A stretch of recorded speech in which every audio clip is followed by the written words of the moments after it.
तो गाइज़ कैसे हैं आप सब लोग। मैं सोच रहा हूँ कि आज मैं आप लोगों को अपनी बुक्स की कलेक्शन दिखाता हूँ जिनसे मैं पढ़ा करता था। मैंने काफ़ी टाइम बाद निकाली हैं वो, बहुत टाइम से मैं पढ़ाई नहीं कर रहा हूँ। तो आज मैं आपको दिखाता हूँ कि मैं क्या-क्या बुक्स फ़ॉलो करता था। इसमें से जो ये बुक्स काम की नहीं है उसको मैं डोनेट करने वाला हूँ एक लाइब्रेरी में। तो सोचा कि उससे पहले जो है आप लोगों को दिखा लेता हूँ। ज़्यादा तो कुछ है नहीं, मैं इतना नोट्स बनाया भी नहीं करता था, इतनी बुक्स फ़ॉलो भी नहीं करता था, पर जो भी है एक बार दिखा लेता हूँ। अगर आप लोगों को कुछ इससे सीखने को मिलता है तो आप सीख सकते हो। देखते हैं, ये सब बुक्स है, देखो ये सब मैंने निकाली है बहुत टाइम बाद, स्टोर में रख दी थी मैंने 15 जून के बाद।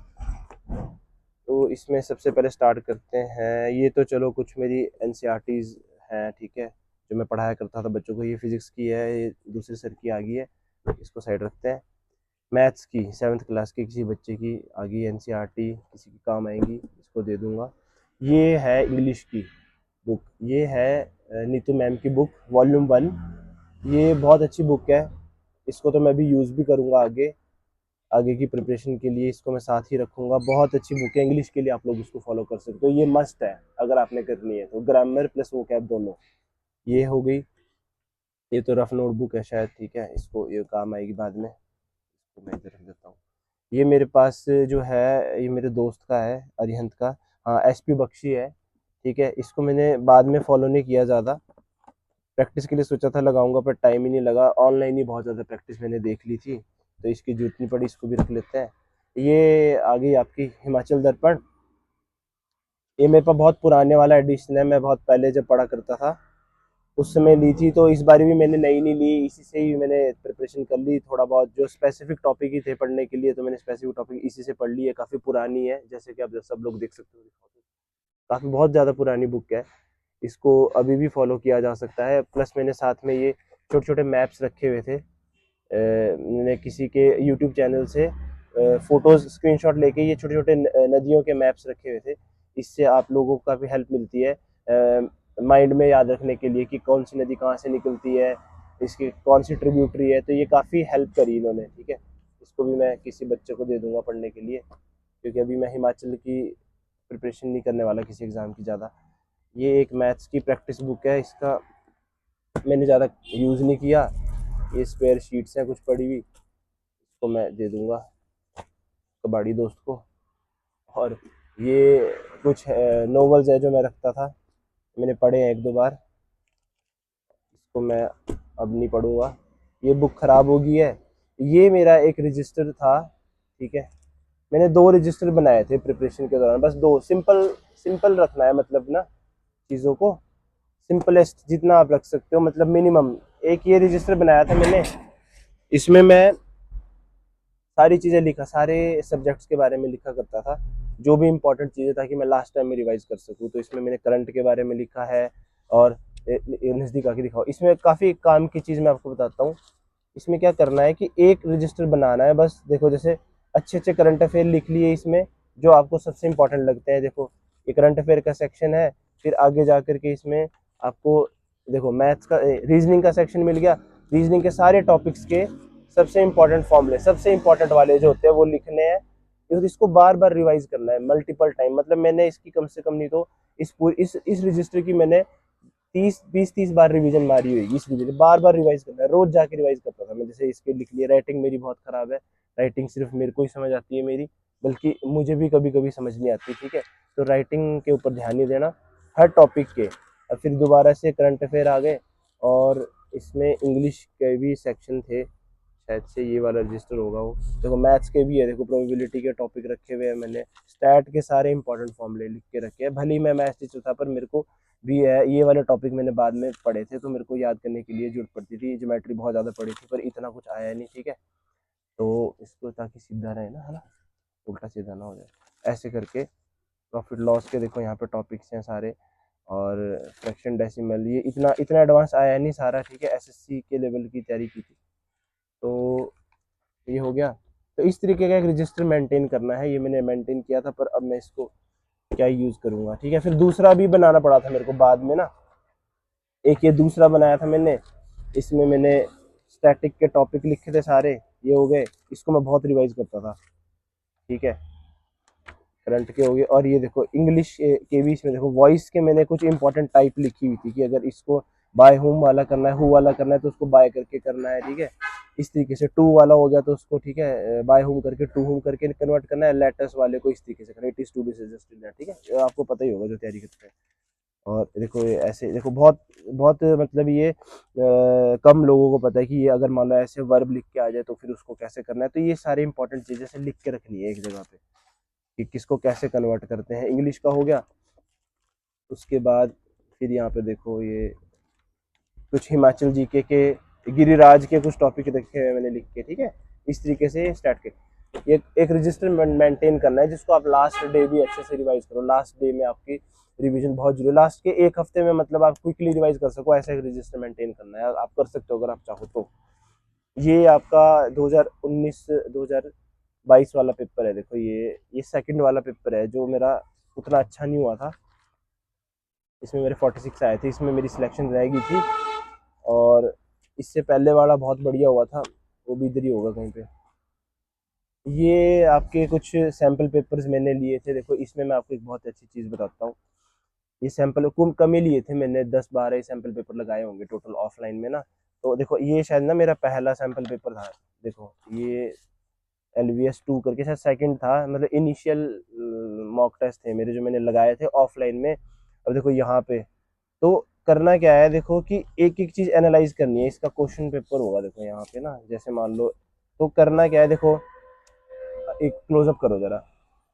अब जैसे कोई क्वेश्चन मान लो आपका गलत हुआ, ठीक है, जैसे मेरा गलत हुआ तो एक एक उस पे पॉइंट लिखना है कि ये क्यों हुआ। जैसे मैंने यहाँ पे लिखा है लेस नॉलेज, मतलब ये मेरे को, मतलब मैं तुक्का मार रहा था एक तरीके से, मेरे को नॉलेज नहीं थी इसके बारे में ज्यादा। मतलब ऐसे करके खुद के वो बनाने हैं अपने तरीके ना कि आप कैसे कर सकते हो खुद को इम्प्रूव। मतलब मॉक को एनालाइज करना है बहुत। ये मैंने एनालाइज किया हुआ है क्वेश्चन कि मेरा मेरा यहाँ पर क्यों गलत हुआ। मतलब मैंने लिखा है कि लेस नॉलेज थी इसमें मेरे को, मतलब कि मेरे को ज्यादा पता नहीं था, मैं बस गैस कर रहा था, ठीक है। इस तरीके से हर एक को आपने, अब देखो अब इसमें जैसे ये हो गया मैथ्स का मेरा गलत हो गया। अब ये मेरा क्यों गलत हुआ कि भाई मैंने क्या है कि मतलब मैंने इसमें इंटीजर को प्रेफरेंस दे दी पर इसका रियल नंबर था। इसमें मैंने लिखा है मोर सूटेबल, मतलब ऐसा बोल सकते हो कि ये ज्यादा बढ़िया आंसर है इसका। तो एक एक चीज को आपने उसको वो रिमार्क्स देने हैं वहां पे मॉक में। ऐसे आप डिटेल में करो। OMR, अब जैसे ये इसका ये मेरी बहुत गलती होती थी। अब इसमें मैंने OMR लिखा हुआ है, इसका मतलब है कि मैंने यहाँ पर सही टिक किया और मैंने OMR पे गलत टिक कर दिया। ये बहुत बच्चों से गलती हुई है। ये एक एक चीज का एनालाइज करना है। अब देखो ये क्वेश्चन देखो, ये वाला लिखा है यहाँ पे, मैंने लिखा है नो आइडिया। मतलब इस ये क्वेश्चन मेरा इसलिए गलत हुआ है या फिर मैंने छोड़ा इसलिए है कि मेरे को इस क्वेश्चन के बारे में आइडिया ही नहीं था। तो ऐसे करके आपने रिमार्क्स देने हैं खुद को, ठीक है। एक बार कट करना जरा। तो ये था क्वेश्चन पेपर। अब देखो जैसे ये मेरे इसमें OMR थे, सेकंड था। देखा तो मैं सेकंड में भी मेरे जो है ओवरऑल शायद 68 आ गए थे, 71 मैंने करेक्ट किए थे। तो इस तरीके से मैंने पता किया कि हाँ अगर मेरे 10 हो जाए तो 81 आ जाते, ठीक है। तो इस तरीके से बिल्कुल अच्छे से एनालाइज करके आंसर देने हैं बिल्कुल सही से। और बहुत जरूरी है ये लगाने। बहुत मैंने कम लगाए थे मैं मानता हूँ, पर मेरे को पता लग गया था कि मेरे ठीक आएंगे मार्क्स। मेरी कमी रह रही थी कि मेरे पास GS की नॉलेज कम थी मेरे को, तो मैंने GS लग गया था ज़्यादा पढ़ने के लिए। मेरे वहीं पे ही नंबर कम हो रहे थे, मेरे बाकी सारा सही जा रहा था। तो मैं कर सकता था, पर आप लोगों ने नहीं करना है।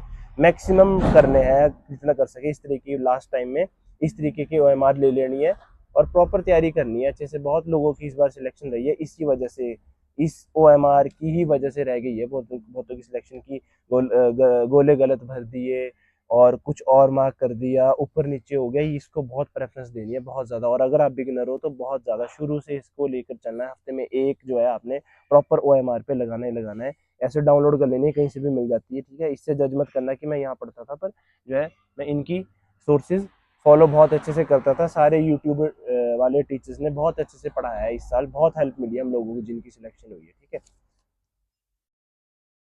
ओके, सो ये हो गया आपके। तो ये सारे जाएंगे अब इसमें, इसकी अब जरूरत नहीं है।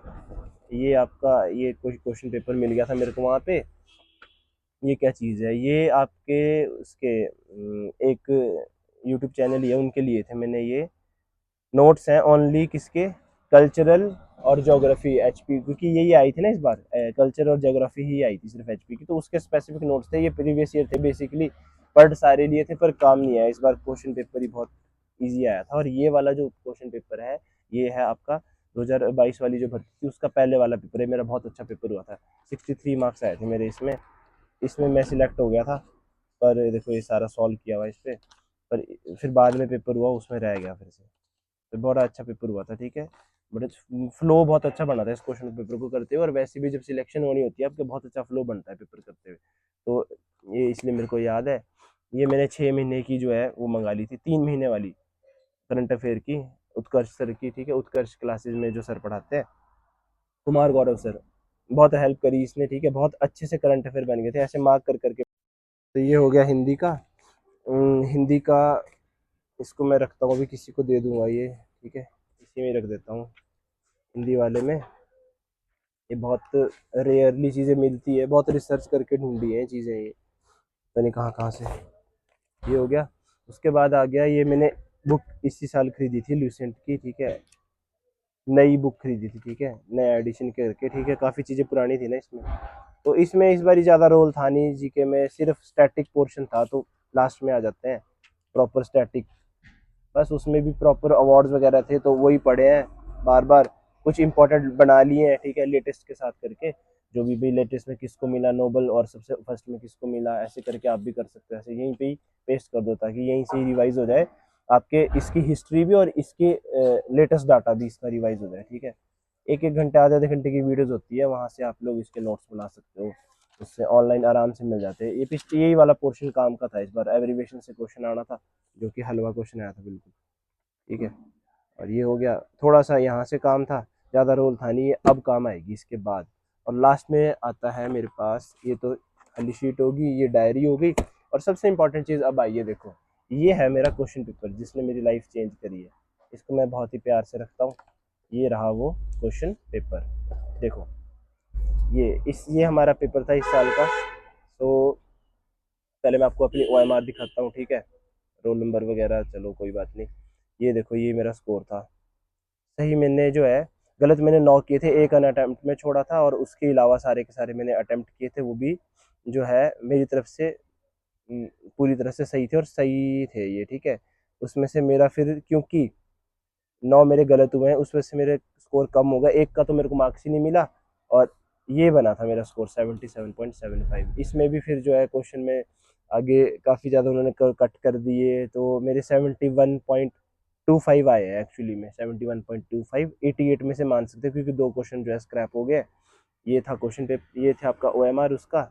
और ये क्वेश्चन पेपर था, देखो इस तरीके, ये मैंने अमन भाई से सीखी थी चीज़ कि अटेम्प्ट यहाँ पर अटेम्प्ट करना है, पहले यहाँ अटेम्प्ट करना है, उसके बाद यहाँ पर करना है। इससे मेरे 3 क्वेश्चन बल्कि बच्चे भी थे मेरे, इससे गलत होने से मैंने वहाँ पर सही किया। तो पहले यहाँ अटेम्प्ट करना है, ठीक है। ये देखो यहाँ अटेम्प्ट किया, पहले पूरा पेपर इस पे सॉल्व कर लिया सारा का सारा, ठीक है। ये देखो यहाँ पे आपको सारी जगह टिक मिलेगा हुआ, ये सारा, ठीक है। और जैसे मान लो, जब आपके, अब जैसे ये वाला क्वेश्चन था, ये मैंने बहुत देर तक तंग किया इस क्वेश्चन ने मेरे को, ठीक है। ये मैंने बाद में वो किया, तो क्या करना है, जैसे आपको पता लग गया कि यार स्वर और व्यंजन तो इसका है नहीं, तो काट दो अच्छी तरह से, इन दोनों में से, इन दोनों में से, इन दोनों में से एक है, तो लास्ट में जो आपको लग रहा है उस पर आप टिक कर दो, ठीक है। इस तरीके से आप चीज़ें फॉलो कर सकते हो। ये मैथ्स वाला सेक्शन आपको दिखेगा, मैथ्स में यही कर दो, पीछे जाने की जरूरत नहीं है, टाइम वेस्ट होगा इसमें भी। अगर मान लो 1 सेकंड लग रहा है आपका और 20 क्वेश्चन है, तो 20 सेकंड वेस्ट हो गया ना। यही कर दो फटाफट, किसने देखना है अभी क्या रोल है, इसका कोई रोल नहीं है, ठीक है। तो यही अटेम्प्ट कर दो, यहीं पे साथ साथ में फटाफट। ये वाला क्वेश्चन तो स्क्रैप हो गया था, ठीक है, वो भी फालतू में ही, ठीक है। तो ये हो गया सारा, देखो यहाँ पे मैथ सॉल्व हुआ हुआ है, ये सारा का सारा मैथ पूरा यहाँ पर देखो इस तरीके से दिखेगा आपका पेपर जब सिलेक्शन के बाद। ये ये क्वेश्चन चैलेंज लायक था ही वैसे भी, ठीक है, इसमें चैलेंज हुआ भी है, पर फिर भी यही आंसर है मेरे हिसाब से तो इसका, ठीक है। मैंने ये टिक किया था, ये क्वेश्चन ने भी बहुत तंग किया, ठीक है, जो कि मेरा सही हो गया था बाद में। ये हो गया, GS में मेरे कम मार्क्स कटे थे थोड़े बहुत। और ये इंग्लिश में एक नंबर फालतू में कट गया ये वाला। यहाँ पे देखो, यहाँ अच्छा भला C टिक किया हुआ है, और यहाँ पर क्या किया 90 क्वेश्चन में जाकर ए में ए कर आया है, ए मतलब ये आर्टिकल वाला ए देख के ए ऑप्शन पर टिक कर दिया। ये एक गलत हुआ था सिर्फ मेरा इंग्लिश का, बाकी सारा सही था। और एक टाइम में मेरी इंग्लिश ऐसी थी जिसमें मेरे 2 नंबर भी आ जाए तो बहुत बड़ी बात थी। तो ये होता है, ठीक है। ये हो गया सारा। बाकी इसमें और क्या है, इसमें हिमाचल जीके के नोट्स होंगे थोड़े बहुत, कहीं कहीं से मैंने डाउनलोड किए थे। ये हो गए आपके ये और ये, इसको मैंने बार बार रिवाइज किया था, यहीं पे लिखता रहता था मैं आसपास, कोई नई चीज़ पता लगती थी, ठीक है, शैली के क्वेश्चन खासकर, शैली ने बड़ा तंग किया। तो ये छोटा मोटा हिमाचल जी के, और ये इसके मैंने रखे थे, इसका कोई काम नहीं है, इसको बाद में देख लेंगे अब, ठीक है। सो ये थी मेरी सारी कलेक्शन बुक्स की। अब आपको इसमें एक चीज़ दिख रही होगी मैथ्स वगैरह की और रीजनिंग वगैरह की नहीं दिख रही होंगी चीज़ें, क्योंकि टोटली मैं ऑनलाइन पढ़ता था उसको, मैंने सिलेबस पहले पढ़ा हुआ था, और अगर मैंने सिलेबस करा भी, कोई टॉपिक पढ़े भी, तो ऑनलाइन ही सारे के सारे यूट्यूब वीडियोस लगा लगा के उसको करता था। उसकी मैं प्रैक्टिस के लिए ऐसी ऐसी शीट्स रखता था बहुत सारी, तो मैंने फेंक दी है, ठीक है, इतनी सारी शीट्स थी, रफ शीट्स, बस प्रैक्टिस प्रैक्टिस प्रैक्टिस करता था, ठीक है। रफ शीट जो ऑफिस में मिल जाती है, ठीक है, गवर्नमेंट ऑफिस में, ठीक है, एक साइड वाली, उस पर मैं प्रैक्टिस करता था। और ऑनलाइन में उसमें मैं कुछ नहीं, ये प्रिपेयर कर लेता था बस, ये जो मैंने बुक बताई ना, फॉर्मूले यहाँ लिख लो सारे के सारे यहाँ पे, और या फिर मैं इसमें लगा भी दूंगा फोटो, चिपका करके अपने टेबल के सामने चिपका देता था सारे फॉर्मूले। एक हफ्ते तक रखो आप, एक हफ्ते तक देखते रहो, एक हफ्ते में याद हो जाएंगे आपको सारे फॉर्मूले, बस ऐसे करके फॉर्मूले याद है। तो और प्रैक्टिस करनी है जितनी ज़्यादा हो सके, मैथ्स रीजनिंग का ज़्यादा मिलेगा नहीं यहाँ पे कंटेंट आपको। और इसके अलावा ये मैं आपको बताऊँ, सिर्फ 10 या 20% पढ़ता था मैं बुक से, बाकी सारा ऑनलाइन, बार बार रिवाइज, बार बार रिवाइज। लास्ट टाइम की बात बता रहा हूँ मैं, जो आपका इंग्लिश वगैरह के लिए बार बार उसके जो है प्रैक्टिस सेट्स वहाँ पे मिलते हैं, वो बार बार लगाने हैं बस, और यही है, इससे हो जाएगा आराम से, ठीक है। तो ये थी मेरी बुक्स की कलेक्शन, और थैंक यू।